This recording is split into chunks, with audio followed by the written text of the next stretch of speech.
আরে বেটা তুই বুঝলি না বেটা, দেখতে একই রকম লাগে কিন্তু আসলে মাল একরকম না। পয়লা যখন ব্র্যান্ডের জিনিস পরে যখন হাঁটবি না, এটা ভাবই আলাদা, বুঝছ না? গুন্ডা হয়ে গেছো তোমরা, হাতে থাকবো শুই শুধু বডি কিনলি গা। যাও বলা পাই, ঘরে থাকবা, যাও কাম করবা, যাও। কে বলা পাই? আমি যদি ঠিক সময় বিয়ে করতাম তাহলে আমাদের বাচ্চা থাকতো, একটা পোলা একটা মাইয়া, দুটোটা কোলে দিয়ে দিতাম, সামলাতে কষ্ট হয়ে যেত। ওদের গায়ে যদি একটা আঁচড়ও লাগে আমি তোকে খুঁজে বের করবো। সেদিন তোর আমার সাথে কেন দেখা হয়েছিল সেই আফসোস করা ছাড়া তোর আর কিচ্ছু করার থাকবে না। আজকের এই ভিডিওতে আপনারা দেখবেন বাংলা নাটকের অস্থির সব ভাবমার্কা অ্যাটিটিউড ডায়লগ, যে ডায়লগগুলো টিকটক, সোশ্যাল মিডিয়া থেকে শুরু করে রাতারাতি নেট দুনিয়ায় জ্বর তুলে দিয়েছিল। যা গেম খেলা মাথা দিয়ে খেলতে, জেতার উপর ক্ষোভ, হেতার নাম মনে মনে রায় দিবেন, ফাঁক পেলে ভরে দিবেন। আপনার দেখতে লাগে সহজ সরল, কিন্তু আপনার ভিতরে একটা শতান বই রয়েছে। আপনি ব্যাস ধরি দেন সাবানার, কিন্তু আসলে আপনি একটা রিনা খান। তার মানে তোমার টাকার লোভ না, তোমার নারীর লোভ। জি সেমনি ব্রো। তো নাটকের এমনই সব ভাবমার্কা ডায়লগগুলো একসাথে উপভোগ করতে চাইলে পুরো ভিডিওটি শেষ পর্যন্ত দেখতে থাকুন, কেননা শেষে এমন কিছু ডায়লগ রয়েছে যেগুলো এক একটি জোস এবং মারাত্মক। আরে দূর, সুন্দর সেমরিক কথা আমার দ্বারের মধ্যে কবাই না। জীবনের সুন্দর সেমরিক ছায়া পারাবো না, বিয়া তো দূরের কথা। এই সময় কম, শুরু করো। আর হ্যাঁ গাইস, মূল ভিডিওতে যাওয়ার আগে আপনার কাছে আমাদের এই ছোট্ট চ্যানেলটি সাবস্ক্রাইব করার অনুরোধ রইল। ঠিক আছে ঠিক আছে, তাহলে আর বেশি কথা না বাড়িয়ে চলুন ভিডিও শুরু করা যাক। তো লিস্টের শুরুতে আপনারা দেখবেন ব্যাচেলার পয়েন্টের জনপ্রিয় অভিনেতা সর আহমেদ জীবন কাকার রাতারাতি ভাইরাল হওয়া অ্যাটিটিউড ডায়লগগুলি। আপনি এলাকার এত বড় একটা হেড, আপনার লোকে যদি এক কাপ চা না খায় তাহলে কি হইব? শুনেন, আমি কিন্তু ঢাকা শহরের কোনো হেড বাট আপনার আমার খুব ভালো লাগছে। ওরহান পিরিক কিন্তু বাস করতেছে কইলাম, তোরে কিন্তু থাবুর টুবুর দিয়ে দিতে পারি। কিন্তু আপনি হয়তো জানেন আমি একটা সময় খুব খারাপ আছিলাম। আমি যখন খারাপ আছিলাম তখন আপনার মতো এরকম জুয়েলের সকাল বিকাল আমি দুইবার খাবাইতাম। যাই হোক, তারপরে রয়েছে বস আফরান নিশোর অস্থির কিছু অ্যাটিটিউড ডায়লগ। আরে বেটা তুই বুঝলি না বেটা, দেখতে একই রকম লাগে কিন্তু আসলে মাল একরকম না। পয়লা যখন ব্র্যান্ডের জিনিস পরে যখন হাঁটবি না, এটা ভাবই আলাদা, বুঝছ না? আপনি কি করেন? আমি ব্যবসা করি। আমার তো আপনার কেমন লাগে? আপনার ভালো লাগে না?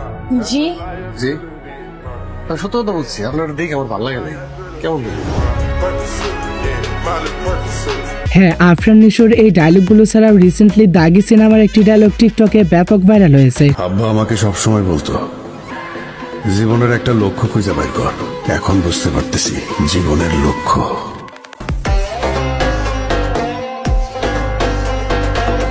সো এরপরে আপনারা দেখবেন মার্জুক রাসেল ওরফে পাশা ভাইয়ের অ্যাটিটিউড ডায়লগগুলি। লাগার মধ্যে ওপেনে অস্ত্র লয়ে ঢুকছেন, অস্ত্র মস্ত্র দিয়ে ভরা দিব কইলাম, খায় লাভু করলাম একদম। বেটা তোকে উঠতে কইতে হয়, আর জেলখানা দিয়ে আমি যখন হাইটা যাই সবাই উল্টা খাড়ায় সালাম দেয়। পাশা ভাইয়ের ডায়লগ নিয়ে তো আর নতুন করে কিছু বলার নেই, বিকজ তার প্রত্যেকটি কথার মধ্যে অন্যরকম একটা অ্যাটিটিউড ভাব রয়েছে। আঙ্কেল প্লিজ, মুই আপনার কাছে রিকোয়েস্ট করতেছি, আপনি কেসটা উঠাইয়ে নেন আঙ্কেল প্লিজ। কাবিলারে যেভাবে পারেন একটু বাইর করার ব্যবস্থা করে দেন আঙ্কেল, এছাড়া আর কোনো উপায় নেই আঙ্কেল। না, আমি কেস উঠাবো না, আমি এর সুষ্ঠু বিচার চাই। ঠিক আছে, আমরা কেস উঠাইন না, আমরাও দেখি কি করতে পারি। পরে শহর থেকে কেউ হারাই গেলে আবার কাঁদেন না। আপনি কি আমাকে থ্রেট দিতেছেন? পাশা কাউরে থ্রেট দেয় না, পাশার আওয়াজটাই একটা থ্রেট।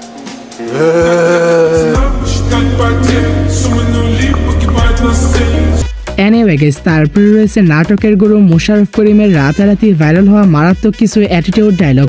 এই তুই কার সামনে কার বাপরে বেয়াদব কইতাছস? তোরে কিন্তু আমি খাইলামু। এই তুই যা, ক্যাম্প ফায়ার করবো তোরে দিয়া। আমার পোলারা যেতে গেলে শিকের মধ্যে ঢুকায় পড়ায় ভালো বলতো। যা, আপনি মোটামুটি আমার সব খোঁজ খবর লইছেন, কিন্তু আপনি ফিল করতে পারেন নাই যে আমি জিনিসটা কি, আপনার দিলে ঢুকে নাই।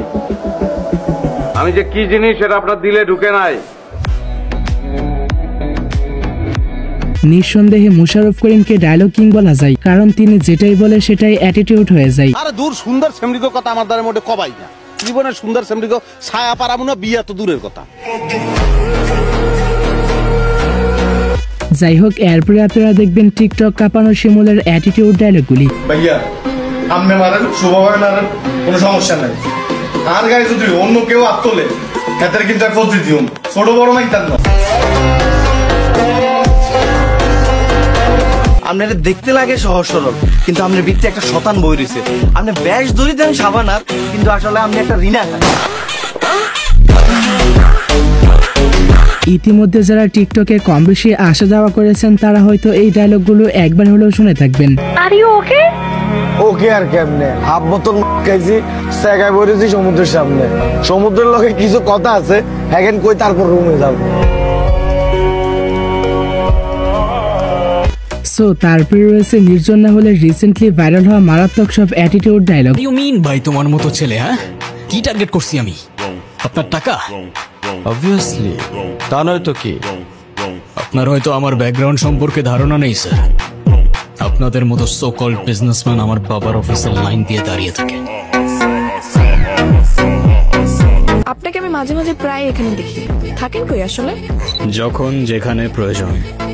আর কি করেন? সরকারি চাকরি। কাজটা কি? Secret agent. মানে জেমস বন্ডের খালাতো ভাই। ওদের গায়ে যদি একটা আছরও লাগে আমি তোকে খুঁজে বের করব। সেদিন তোর আমার সাথে কেন দেখা হয়েছিল সেই আফসোস করা ছাড়া তোর আর কিচ্ছু করার থাকবে না। সো গাইস, এরপরে রয়েছে রাতারাতি ভাইরাল হওয়া চাষি আলম ওরফে হাবুবের অ্যাটিটিউড ডায়লগগুলি। এক মুরুক্ষ আরেক মুরুক্ষর ইংলিশ শিখে।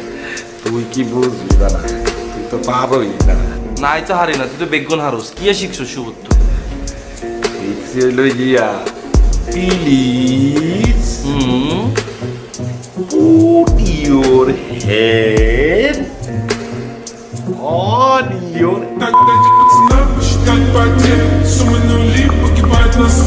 হাবুবের এই ডায়লগগুলো একসময় টিকটক এবং সামাজিক মাধ্যমে ব্যাপক জনপ্রিয়তা লাভ করেছিল। আগামী 2 মাসের মধ্যে আমার বিয়ার ব্যবস্থা করতে হইব। 2 মাসের মধ্যে যদি আমার ঘরে বউ না দেখছি তাহলে কিন্তু কুত্তা পিছনে লাগাই দিব।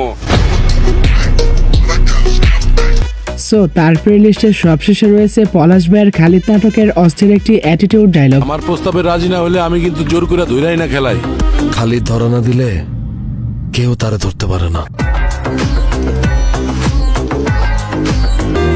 যতই হাসপাস করো কোনো লাভ নাই, নিয়তির ফাঁদে সব আটকে। নাটকটি যেমন জোস, তেমনি এই নাটকের এক একটি ডায়লগ ছিল পুরাই আগুন। চিনস আমার কবুতর আমি চিনুম না। তোর কবুতর এখন থেকে আর তোর কাছে আসবে না। কয় কি রে? মানে কি? মানে বুঝছ নাই? না বুঝি নাই। আর যদি না ভুলতে পারোস তাহলে কিন্তু আমি ভুলাই দিই। আর আমি যখন ভুলামো তখন কিন্তু তোকে বাপের নাম শুদ্ধ ভুলে দিই। তো আজকের মতো এই পর্যন্তই, দেখা হচ্ছে পরবর্তী নতুন কোনো ভিডিওতে। তো ততক্ষণ পর্যন্ত ভালো থাকবেন, সুস্থ থাকবেন, টেক কেয়ার, আল্লাহ হাফেজ। গুন্ডা হয়ে গেছো তোমরা? হাতে থাকবো শুই শুধু বডি কিনলি গা। যাও বলা পাই, ঘরে থাকবা, যাও কাম করবা, যাও। কে বলা পাই? আমি যদি ঠিক সময় বিয়ে করতাম তাহলে আমাদের বাচ্চা থাকতো, একটা পোলা একটা মাইয়া, দুটোটা কোলে দিয়ে দিতাম, সামলাতে কষ্ট হয়ে যেত। যা গেম খেলা মাথা দিয়ে খেলতে, জেতার উপর ক্ষোভ, হেতার নাম মনে মনে রায় দিবেন, ফাঁক পেলে ভরে দিবেন।